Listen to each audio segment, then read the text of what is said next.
Check. Keep it alive through these lines I write. I keep it live cause I thrive. I might just blow your mind tonight. I'm so hyped, but it's no hype. From this height, it's direct hits on sight. I'm your type, lend me your ears to show you that there's something in me. I'm not giving up, I'm standing right here, holding these days hostage. And I'll make this my year. We turning fear into love, and the love's in the air. I love doing this cause nothing compares. Nothing can share that same type of feeling when you feeling them flares. They can't catch it, it's havoc. I rip to a tear, switch the scenario on stereos, I leave them impaired. Variables start to change and they're all in my range. I just gotta grab it, it's all mathematics. Every step is drastic, I make it fantastic. I'm trying to take your breath away. Asthmatic. This is live through the stereo. Go and let it blow, blow through the stereo. I'ma let them know through the stereo. Yo, here we go through the stereo, stereo. This is live through the stereo. Go and let it blow, blow through the stereo. I'ma let them know through the stereo. Yo, here we go through the stereo, stereo. Yeah, just nod your head with it, so explicit and vivid. Every image is intricate, intimate. I put my all into it, no scrimmage and no rules. I'm a pro tool, hear my heartbeat, beat into the vocals. I'm so loco, lost my mind, oh no. It's ponderoso, dope, so no overdose, cause it's dope, yo. Man, this is house grown, mixed with some milestones. So I let the style flow down like the Dow Jones, bringing it with some foul tones, letting the crowd know we getting loud, so it's eardrum rudiments. Yeah, we bring it rude again. Move, little hooligan. Music for tuning in, full time to the 10. I'm on my clock like I told you. I'm doing this for dreams we pursuing. Hey everybody, welcome back to the Anti-Media Radio Show once again with your host Nick Bernabe here on UCY.tv and the antimedia.org/radio. Really happy to be back alive and well on this Monday, January 15th, halfway through the month, 2018. What a crazy, insane year it's been so far, right? People are fucking eating Tide Pods. I don't know, was that the Flat Earth diet or something? It just, the ridiculousness of the public doesn't cease to amaze. I guess if you got nothing better to do and, you want to, seeking nothing more than gaining attention on social media, I guess eating dishwasher detergent is a good idea to you. Unfortunately, there actually are a lot of things going on, and there are a lot of things that need to be talked about, and just sitting around trying to get YouTube clicks by eating soap is not really the most productive way to deal with this major situation that we're dealing with here in the U.S. and around the world. And we're going to talk about some stuff tonight, some impactful things going on around the world. We're going to focus on China. But first, what else do we have going on? Martin Luther King Day today, a holiday worth celebrating. Martin Luther King, a radical, a person who, when he was alive, was considered basically a terrorist, a communist, a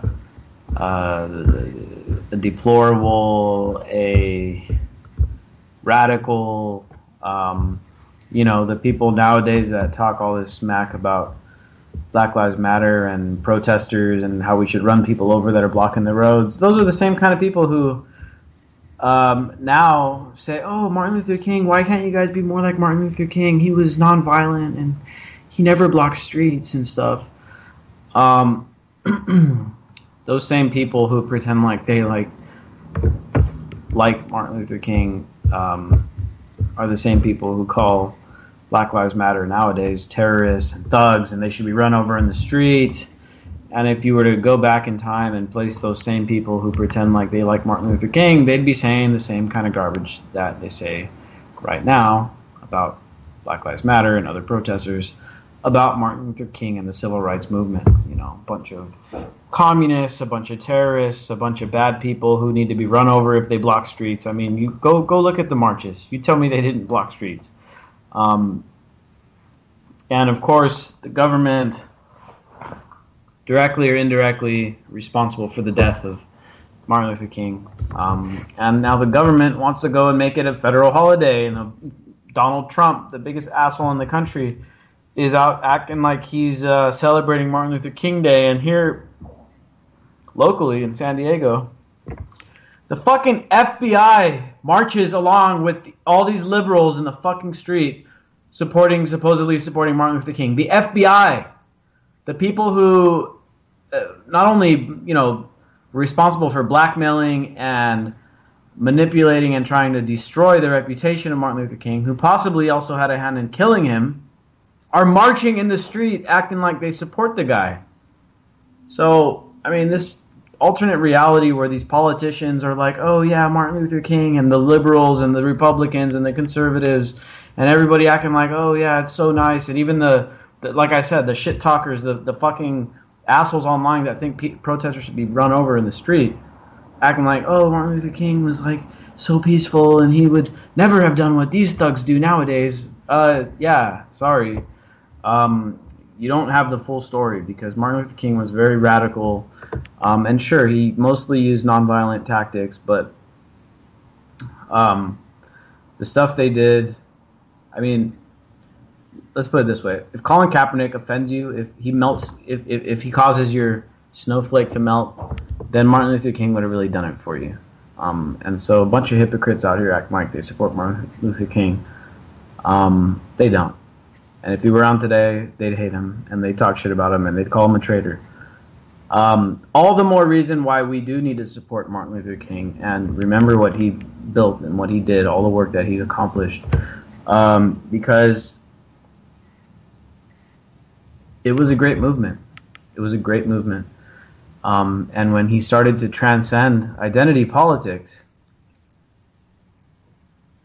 and started bringing the poor people, the working class, together in common cause against the Vietnam War and against poverty, well, it was only a matter of time before he was dead. Let's put it that way. I think the government will kind of leave you alone as long as you're just doing identity politics stuff, because they're like, okay, well, as long as it's identity politics, there's going to be reactionaries on the other side that will neutralize the movement. Once you transcend that, you start to become very effective at uniting classes, working classes together, and that's where the government finds uncertainty and insecurity, basically. And that's why identity politics is really pushed forth from both sides of the political spectrum, be it the alt-right or the politically correct left. Identity politics is allowed to thrive on those ends of the spectrum exactly because it doesn't really accomplish anything politically. In fact, it actually is, counterproductive, I guess, because you lose a lot of the most radical and most energized activists to these identity politics movements, and they neutralize themselves, and then there's just reactionaries that oppose them, and then it's a self-defeating kind of, it's a self-defeating prophecy, I guess you could say.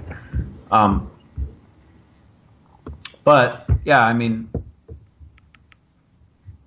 it's huge to get the more accurate version of events, and what happened with the civil rights movement and the treatment of black people in the U.S., especially in the South, but all over, and how it continues to this day.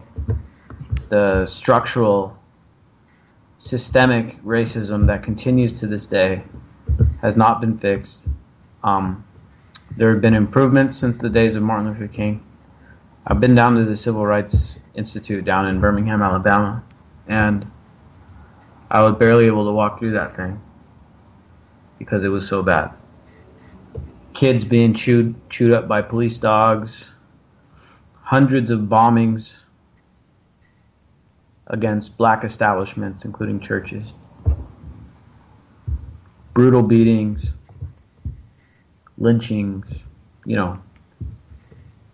bunch of really nasty, horrible things that people went through. And now you've got kind of the legalized version of it.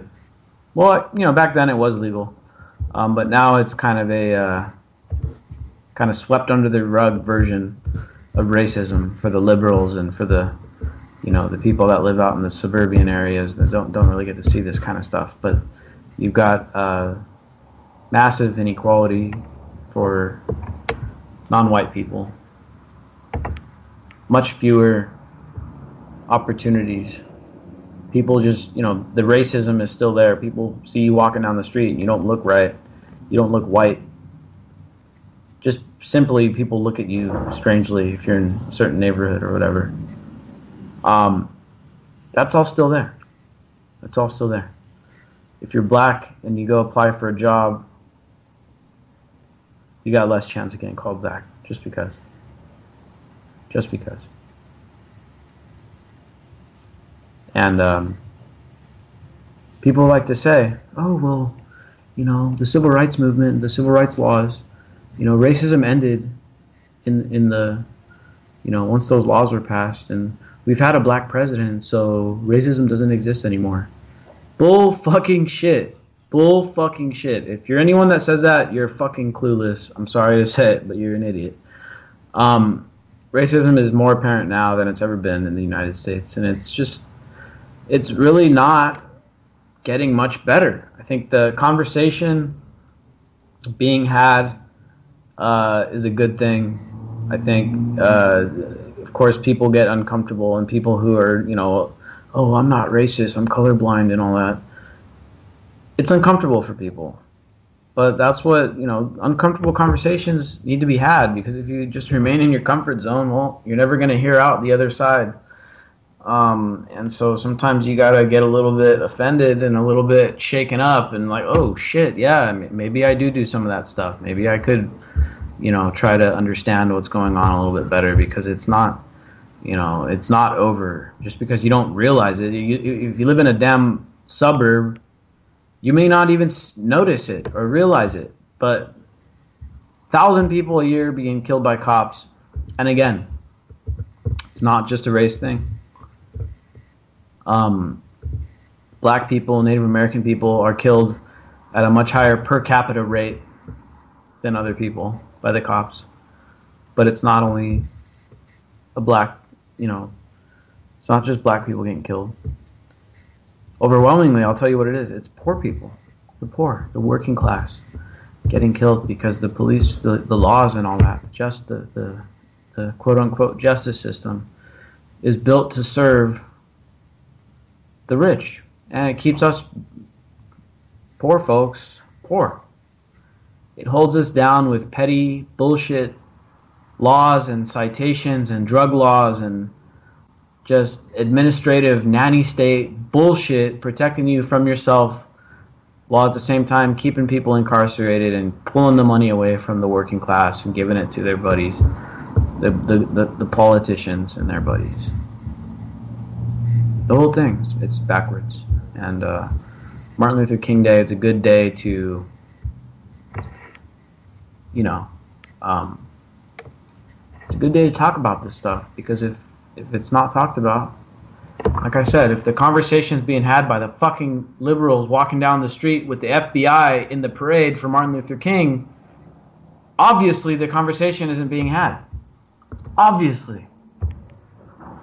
And you know what? The damn Democrats in the House, now this has still got to go through the Senate, probably going to pass. I mean, passed before, probably going to pass. The FISA thing, which allows for, basically hands Trump a fuckload of authority to go surveil people, American citizens included.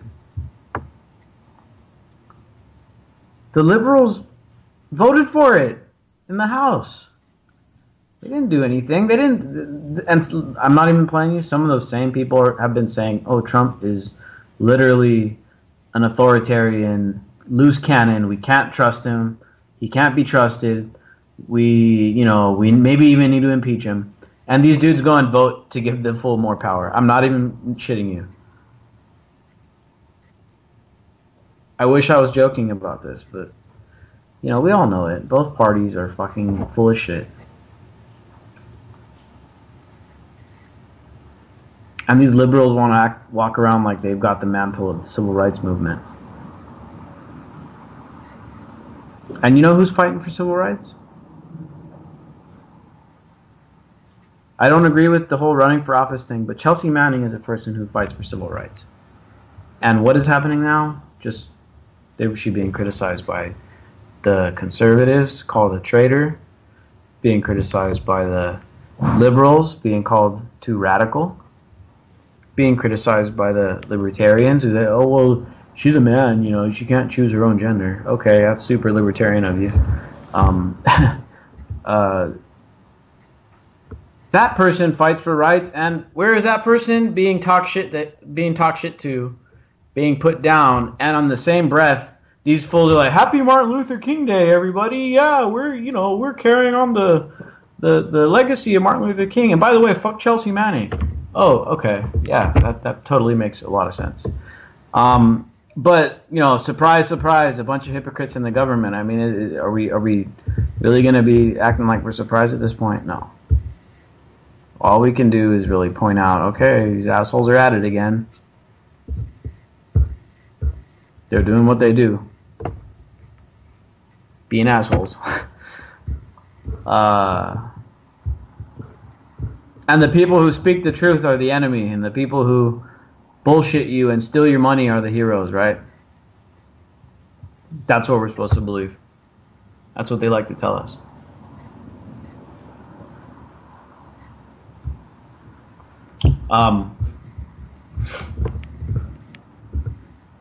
What else? Oh, this thing in Hawaii. What the hell going on? What the hell went on with that?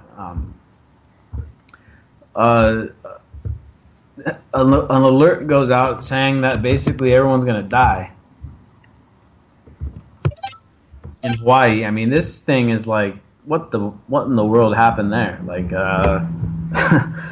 it's like, what are you supposed to do? I mean, what would you do if you're sitting there at home and it's like you get a text message on your phone and it's like, you're about to die right now. Take shelter. This is not a drill. Like, what do you do? I know, here in San Diego, the only likely time that would actually happen is if we had like a tsunami. And then I know, I already have a plan in place where it's like, oh shit, there's a tsunami. Run downstairs, get in the fucking car, and get your ass to higher ground. Okay, but, in Hawaii, you're on this little island, and it's like, oh, you got a missile coming inbound. What in the world are you supposed to do? And so, plenty of theories to go around on this thing. At face value, they said it was just an accident. Of course, who knows if that's true. The other thing is, something DB raised when he was here is that maybe that there was a missile that was shot down. I don't think that's the case. But you never know. Maybe they were doing it to see how people reacted. Or maybe they're just fear-mongering. Maybe they're just trying to raise the threat of North Korea some more, which as if it hasn't been bad enough. Anyway, joining me now, I've got Jim Carrey joining us from geopoliticsalert.com. Not Jim Carrey the actor, Jim Carrey the author. Jim, how you doing, man? Good. How's it going, dude? How you been? Not too bad, dude. Haven't talked to you in a while. I remember you came out and visited me here in San Diego one time with Claire a long time ago. Yeah, what, like 2 years now or something like that? Yeah, at the time we were like hot on the trail of Nestle. I remember that. That was a good time. Now they're working here. They're doing the same thing here they were doing out by you, which is that they're trying to bottle up water here, which is like the one thing we have with the lakes. It's so ridiculous because there's so much water right there, and then at the same time, you guys are over like near Detroit, right? And yeah. of course, you got the whole thing going on with Flint, where these guys can barely even get water that's drinkable, and you're sitting right next to the biggest, fresh body of water in the world, right? I mean, Flint, they pumped in from a freshwater river. It was just everything was so polluted, and the chemicals were wrong, and they blew it. They didn't know what they were doing, and they did it to allegedly save money, and then you found out that they weren't actually going to save any money because Detroit was going to give them a discount on water. So, bunch of fuckery. Yeah, that was like criminal negligence, really. Yeah. Hopefully, you guys will get some fucking punishment. Well, there's a country that's lifting people out of poverty. We can talk about that. Yeah, so that's what we're going to talk about tonight. Jim is a expert on foreign policy stuff, and you've been doing a lot of coverage of China as well as us, and it seems like the world is definitely shifting. The world's balance is shifting in that direction, and we've been talking about it on the show kind of relentlessly because this is really a narrative that isn't being talked about by the mainstream. It's kind of this Russia thing, and Russia did this and Russia did that, and Trump is just so stupid and blah blah blah blah blah. Yeah. But in the end, it's and I said this in our last show. It's like, well, China is actually the one who happens to be benefiting from every time Trump fucks up. And I know Russia got the blame for it, but it definitely seems like Trump is more of a Manchurian candidate. First, I want to get your thoughts, before we go in on China, I want to get your thoughts on this missile alert in Hawaii. Do you think this has something to do with North Korea, fear-mongering, or what do you think that was? I tend to genuinely believe it was an accident. I mean, obviously they're testing these systems a lot more now. I'm willing to believe it was an accident because I'm fully aware of how incompetent they are. You know what I mean? Not only that, you're mixing government alerts with Silicon Valley technology, which doubles up on the incompetence rate. And it multiplies the effectiveness too, because like this Amber Alert thing, I don't know if that's what it was. I don't know if that was just for California or not, but I think that's what has to do with this alert thing. Where you get text messages. I think that had to do with the Amber Alert, right? Yeah, that's what they do for like missing kids. Because I got one the same day for like a missing kid in the area. Yeah, and so with this Amber Alert, again, this is the government. We covered this before because when they passed this Amber Alert thing, it was right after a kid got kidnapped, and it was like this big story, and so then there had to be a reaction to it, and so the government kind of ramped legislation where it's like, okay, well, we're going to put in this alert system where everybody can be alerted if the government so decides in the moment's notice, and it goes on TV, it goes on the radio, it goes to your phone, you get a phone call or whatever. And I can't remember exactly what it was, but of course with that legislation, which was about saving kids, they also ran through a bunch of other shit, which I'm pretty sure it had to do with surveillance and there's other shit. But, now they can kind of send out these alerts, and sure, at times maybe they can be helpful, but it is kind of another one of these kind of just the government stepping further into your privacy and getting direct access to your phone. Who's to say that they can't just shut your phone down? I believe, they can. They can. Yeah, they can do that. The Amber Alert thing is just like the typical liberal, like technocratic, like mommy state fix. You know what I mean? You're right. It's a reaction. It's just, well, we have to do something. And of course that like mommy state mentality is always rammed through with something that's more horrible. That's what the Patriot Act was like, it was billed as like a liberal thing. Like, we will protect you, Exactly, and that's kind of like how most of these things are done nowadays.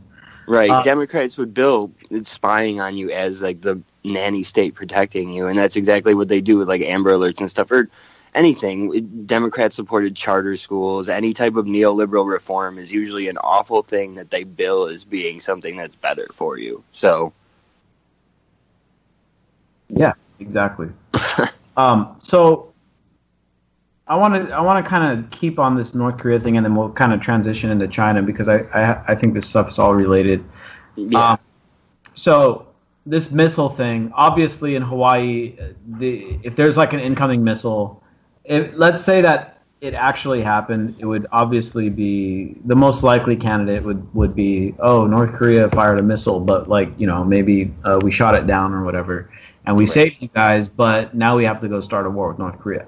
Basically, is, you know, something that could happen, you know, possibly. Now, on the North Korean front, there seemed to be a thaw actually going on right now. North and South Korea have actually been having some talks, and they've apparently been relatively, you know, friendly talks, and they've been kind of, you know, being able to a couple of deals. They've been fairly productive. They're looking at like a joint hockey team, some wild card North Korean athletes and stuff. So, which is more than they've had in a while. So yeah, and they're going to allow the North Koreans to participate in the Olympics and stuff. And so this is actually, as crazy as it sounds, you know, you think like, oh shit, you know, all this shit with North Korea, but like North and South having talks and just agreeing on something as simple as the Olympics. This is a big kind of nice, good step to help us start de-escalating and prevent some really stupid American-led, you know, military aggression against North Korea if they can kind of negotiate better with the South. Now, of course, I think a lot of what North Korea has been doing recently with the missile testing, the nuclear testing, and all this stuff has been to prove to the world that, hey, you know, we're not going to get. You're not going to just walk all over us. We've got the ability to retaliate, and we will if we're pushed back into a corner. And by doing that, I feel like that's given them a lot of more leverage at the negotiating table, and that's why now we're starting to see North and South talk, and they're starting to get along. That's the way I've kind of seen it. Jim, what do you think is going on over there? I think definitely everyone knows that you're not prying those weapons away from North Korea, at least not right now.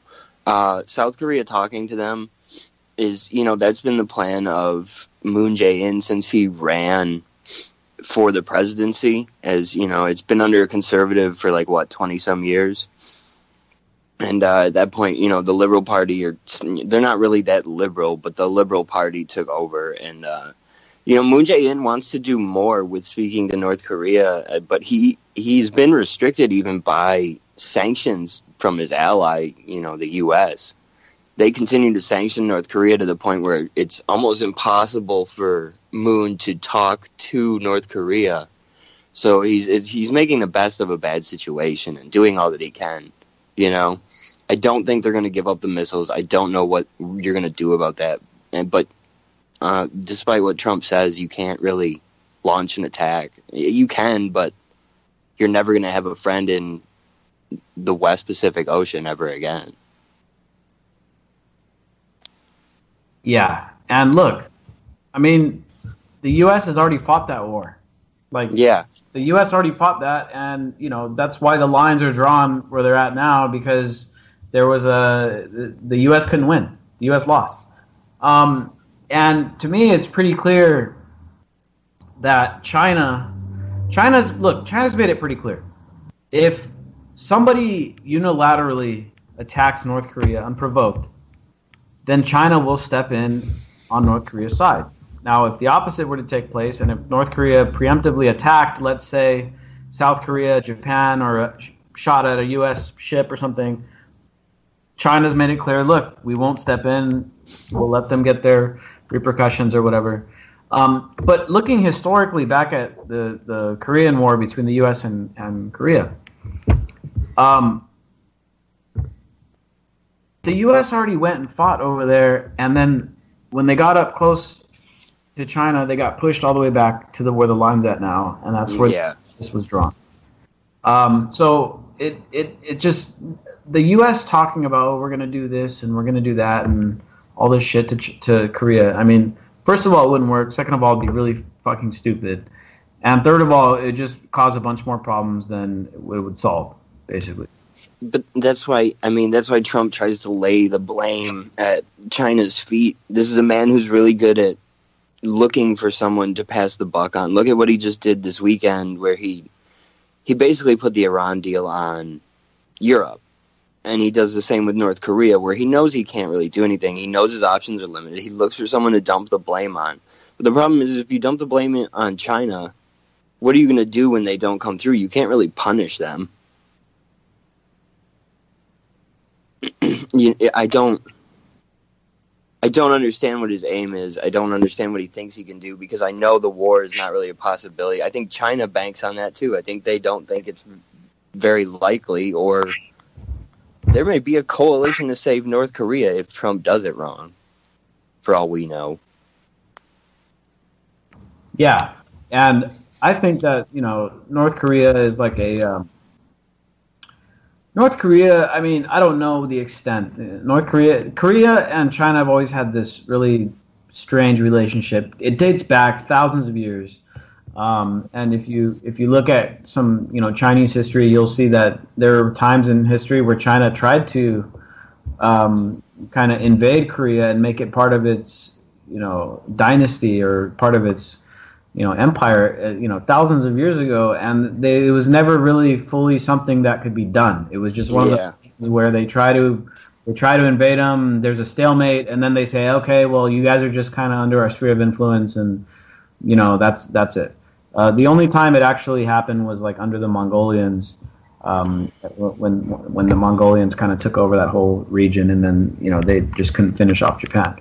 But China and Korea have always had this relationship where China isn't fully in control of, or doesn't have Korea as a full-on puppet state, but it just kind of lies within its sphere of influence, and they kind of just, they don't bother each other, they trade with each other, they share information with each other and stuff like that. And I honestly believe that's kind of where we're still at. We're still at this point where there's just so many differences politically, ideologically maybe, between North Korea and China, that although they are China is North Korea's closest ally, they don't see quite eye to eye on everything, and so there's always a little bit of distrust and paranoia between the groups, and that's how it's been for a long. I believe that, and I also believe that if you think about the way they are, if you think of South Korea, what do you think of? You think of a U.S. military presence. What would be preferred? At least we understand, you and I both understand what Kim is up to, what he looks to hold on to with his weapons and things like that. China understands that too, and if you think about it, what would they rather have there than a state with a man leading it who they at least have good reason to suspect is a rational actor, or they have a U.S. military presence up on their border, not to mention a refugee crisis or whatever. I think they're much more comfortable with the DPRK just existing there. They understand how it's operating to some more than anybody else. China definitely understands how the DPRK operates more than the USA does. So I think that they have that same relationship still, where it's just, look, you guys are way better than a bunch of U.S. Army troops sitting at the border and a bunch of refugees crossing into this area. Yeah, and China made that clear during the Korean War, and that's why they intervened and pushed the U.S. back down to the 38th parallel, they call it. Yeah. Because for that reason, China didn't want the U.S. right up on its border. It wanted a little buffer to keep any spillover from any conflict away from its borders, so it didn't cause something internal. And I think you make a great point. China obviously doesn't see Kim Jong-un as like, oh, this amazing guy that we totally have a great relationship. But they're like, well, it's not ideal, but it's better than having the U.S. right up on our shit and, being able to invade us at any time. So it's a good buffer, basically. It's important to remember the situation where that was made, too, was at that time, South Korea was like a military dictatorship, which was basically just occupied by the U.S. So it was even worse when they pushed them back down to where the DMZ is today, because it was like, that was a horrible government that kept power in South Korea until, the 1980s? Yeah, and also the war was just really brutal too. I mean, that's something also to not forget. The war was absolutely brutal. Yeah, I've written on it a couple of times, and just everything was, there was 2 modern buildings left standing in Pyongyang, millions of civilians killed. Yeah, and you can't do that kind of stuff to a country and then expect them to want to have friendly relations with you only a couple generations later. That's how the anti-imperialist countries are, though. With you have North Korea, and think of Iran, where the protesters, even when the protesters in Iran don't like the regime, they hear the neocons are pledging their support, and they tell them to stay the fuck out of it. North Korea, I think, would have the same attitude if it came down to it. Yeah, for sure, man. I mean, these guys are, like in Iran recently. I think part of the contingent, and this happened. I mean, every country is going to have protests. Every fucking country, because at one point or another, the governments fail the people, and there's going to be protests everywhere. Now, if it's a strategic country, and one country has an interest in seeing a different government in power, well then these guys are going to want to step in, and they're going to be suspected of stepping in, and the U.S. has had a long history of doing that kind of stuff. A prime example was Mike Pence's trip to Latin America, where he met with Peru, and he met in Peru and Colombia and stuff like that, and he proposed possible military action on Venezuela, and that was when he had to cut his trip short because they all remembered what U.S. military intervention in Latin America does. Yeah, they basically told him get going, dude.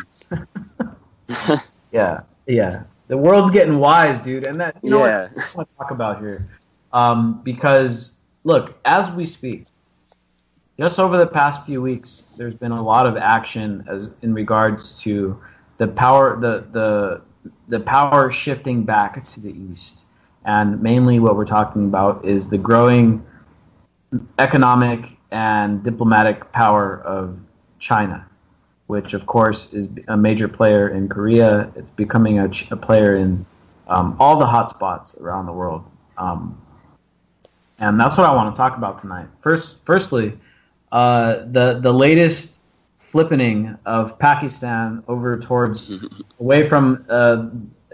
I guess I don't want to say that Pakistan was in the U.S. sphere of influence, but they definitely there was a we had them under some kind of.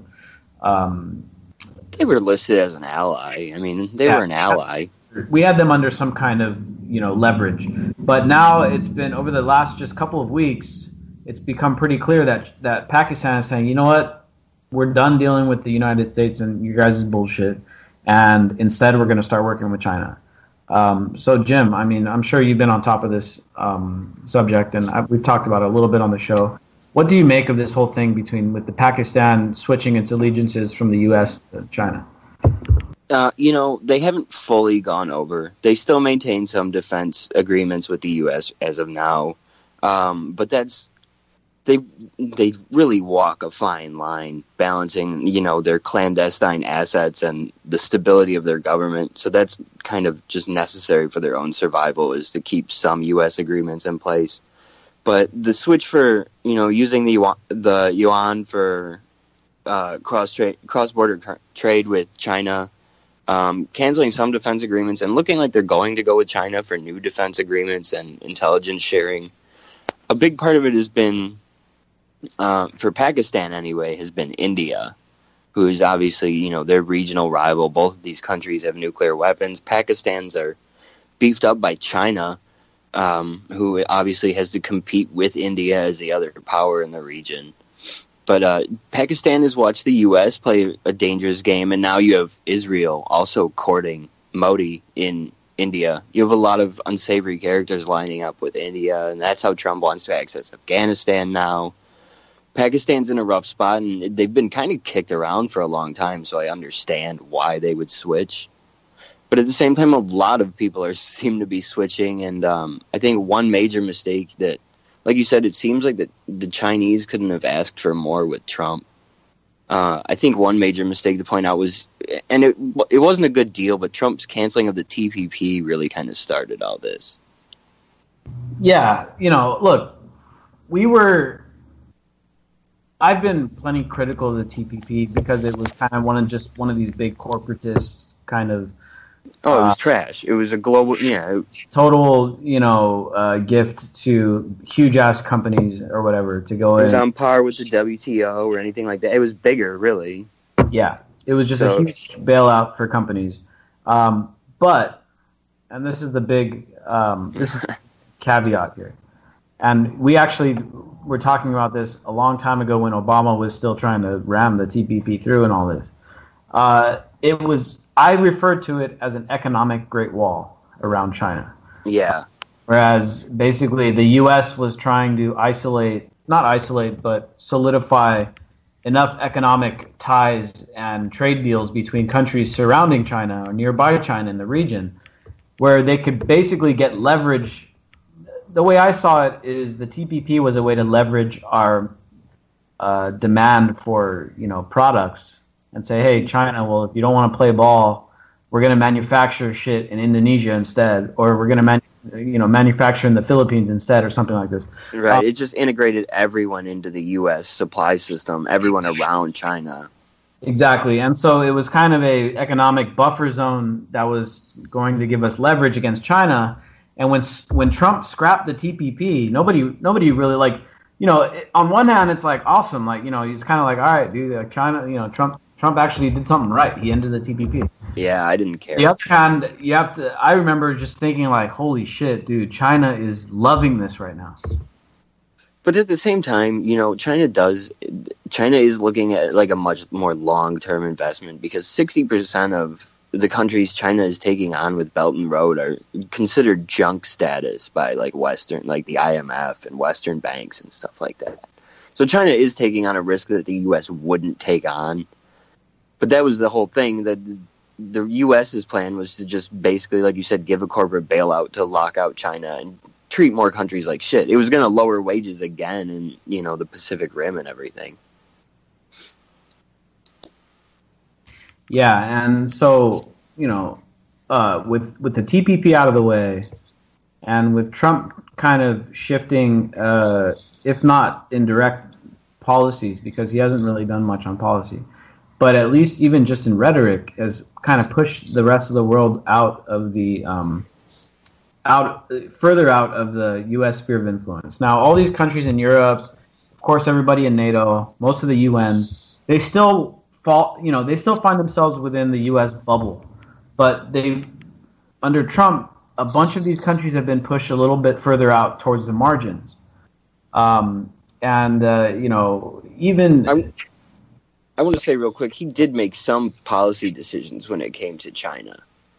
They were more like indecision, but they were decisions. You remember that border standoff with India that went on for 2 months or whatever? Oh, yeah. Yeah, all that Trump did during that standoff between two giant nuclear powers was the State Department issued like a paragraph-long statement. When China pushed Vietnam for drilling rights in the South China Sea, Trump, Vietnam, it's a touchy relationship with the U.S., but Trump didn't say shit. Mr. Tough on China didn't say anything and just kind of let them take what Vietnam claimed as territorial waters. He's made huge, non-decisions when it comes to Asia. Yeah, that's interesting. And he's made his stand in North Korea where, nothing's happened. No. No, he's banking on a partner that's way smarter than him, dude. Yeah. Where expansion isn't happening is over on the Korean Peninsula because that's where the edge of Asia, and the only other person on the outside of that is Japan.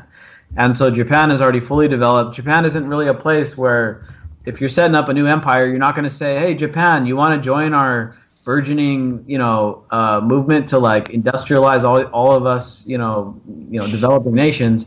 Japan's right. Fuck off. We already got our shit together. So making for the U.S. to be making its Asian stand over there in North Korea, that's I swear it's the dumbest thing I've ever seen geopolitically. It's a miscalculation. No, China's going the other way. Exactly, and China's like, okay, well, we're gonna keep you guys distracted with this North Korea thing, and we're just gonna get everybody to the west of us to fall under our sphere of influence.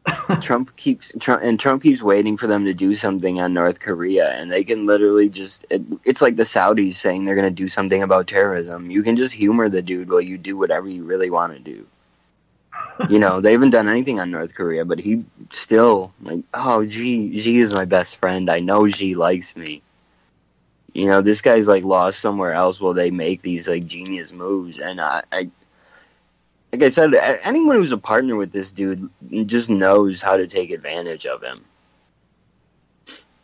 And, I mean, look.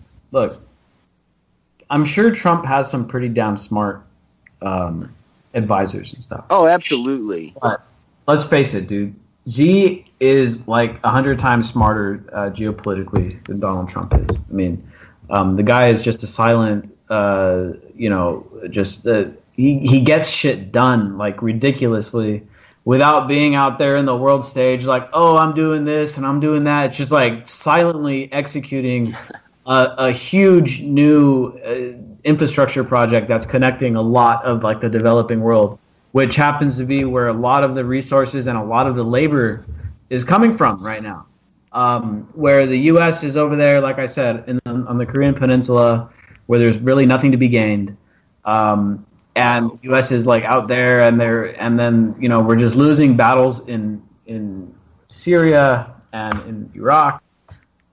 Maybe not as much in Iraq, but we definitely lost the handle on Syria, where the U.S. tried to make its, stand geopolitically against Russia, and so the U.S. is losing the West. I mean, and China is just advancing its sphere westward, and the U.S. is receding and it's pulling back.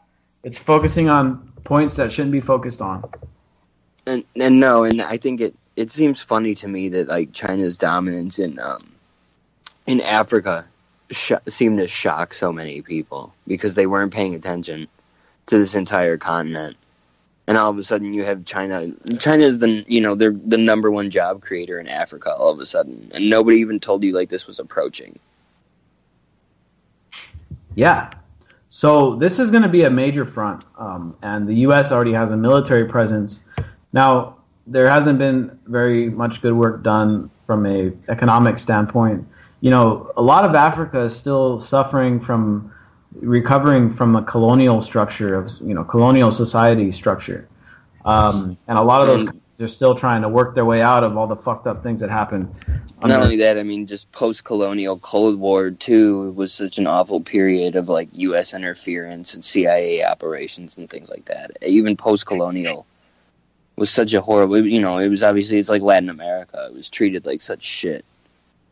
Yeah, it was treated like a shithole, really. Yeah. And so now there's some competing interests going on in Asia where China has become, a huge player. And in fact, the U.S. and China now have military bases in the same country. I'm trying to remember. They're about 2 miles apart. Where was that? In Nigeria, right? Djibouti. Okay. Is that in Nigeria? I think that's the city in Nigeria. I forget, dude. There's so many countries in fucking Africa. Yeah. It's hard to keep. Yeah. So now that China and the U.S. have military bases in the same country, I mean, how's this going to play out? I don't know. They seem to be doing okay right now. China doesn't. I think China wants it for their own power projection moves. They're not like the CIA or anything like that.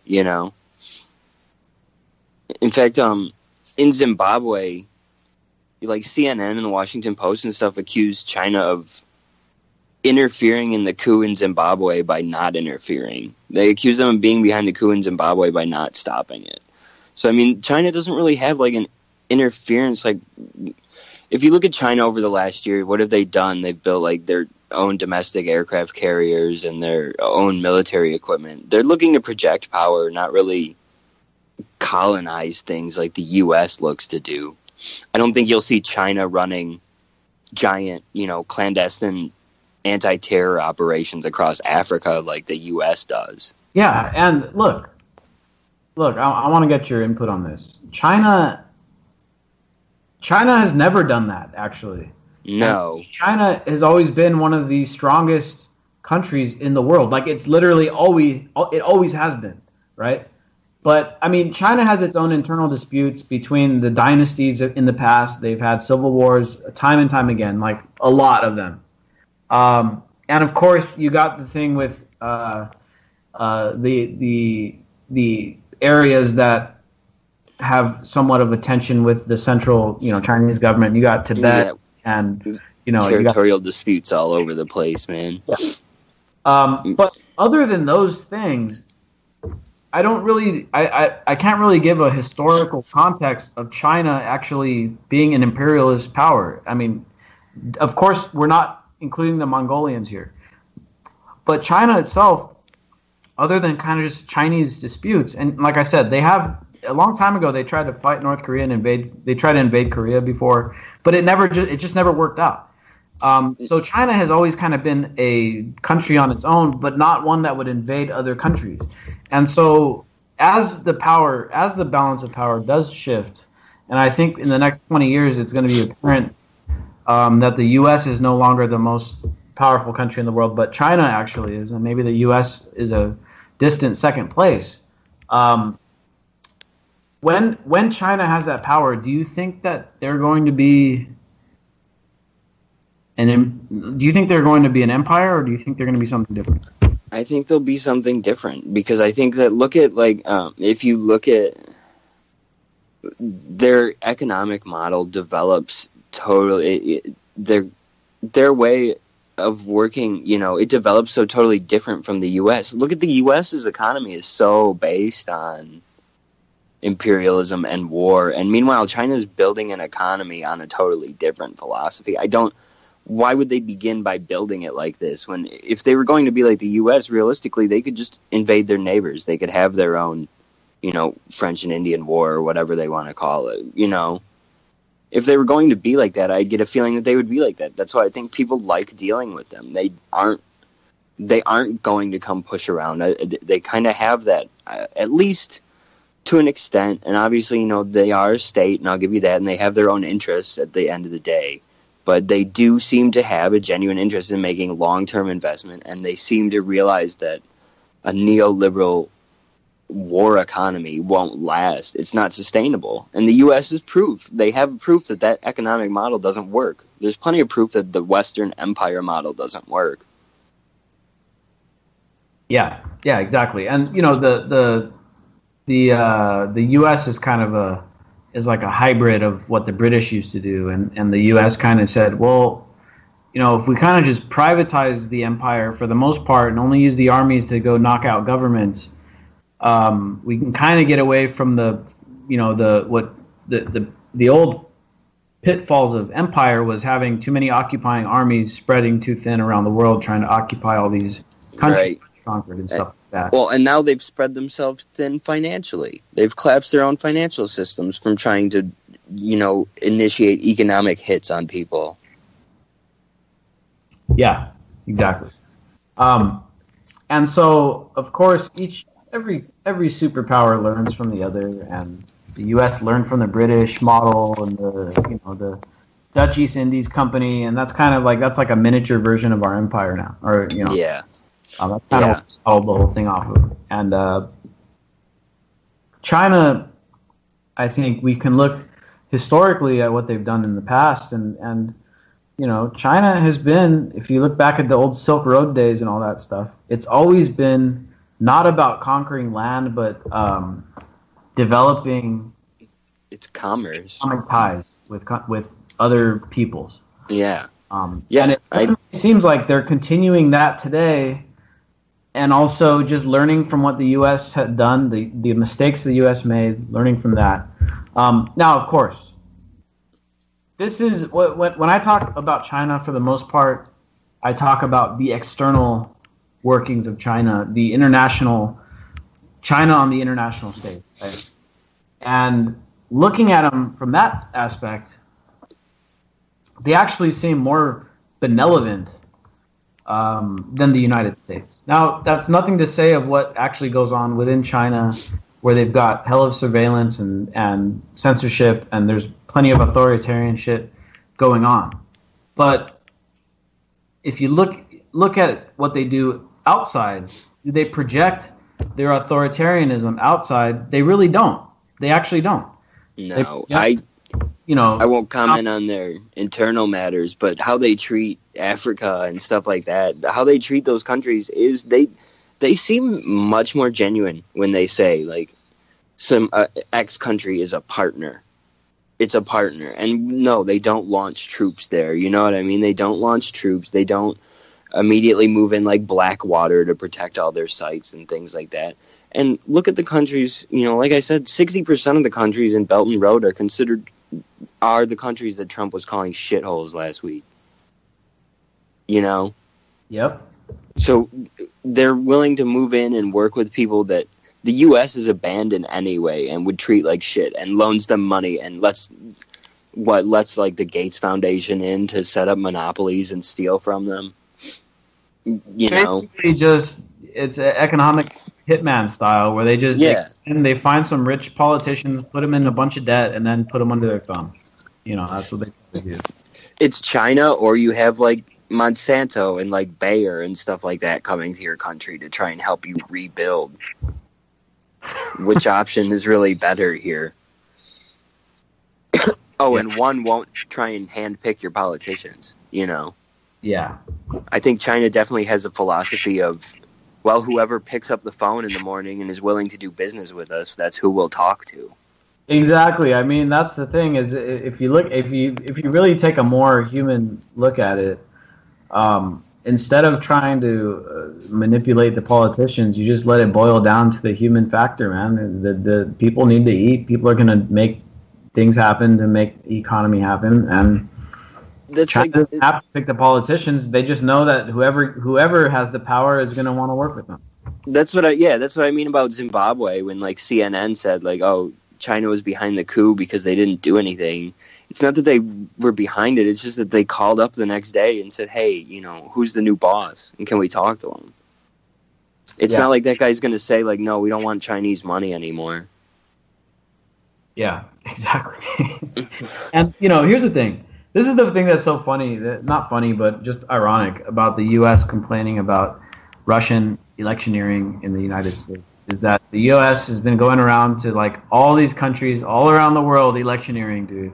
Always electioneering. Oh, yeah. In our own allies. Like, even in countries who are, like, you know, these are, like, close, like, even, like, let's say in the UK, you know, the U.S. goes in and shows favoritism in the election system and tries to get certain parties in power.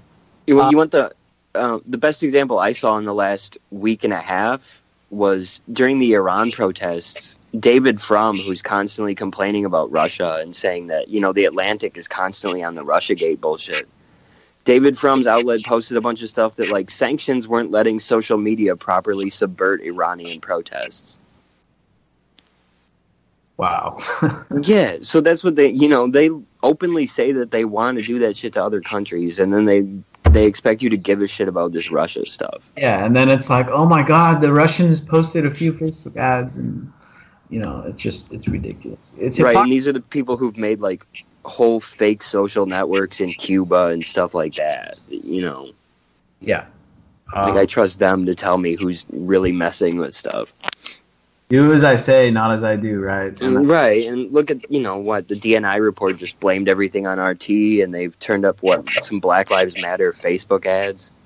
Yeah, dude, and like a few $100,000 for the Facebook ads. It's multi-billion-dollar election. Yeah. I don't think so. If that kind of shit can disrupt your election, you got a fucking problem, dude. Dude, if Russia, this country that's fucking starving for money, has projected too much power, is in a fucking on the back foot, is constantly pissed off. If those people manage to, like, outfox the fucking biggest intelligence industrial complex in the world, like, you guys should really check your shit. Seriously, man. Hey, Jim, thanks for joining me, man. You guys go check out his website, geopoliticsalert.com. All right, man. Nice talking to you.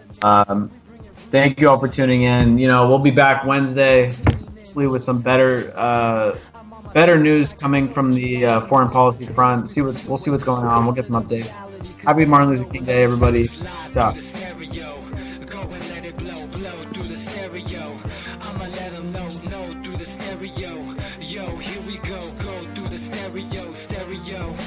is live through the stereo. stereo. Go and let it blow, blow through the stereo. I'ma let them know, no, through the stereo. Yo, here we go, go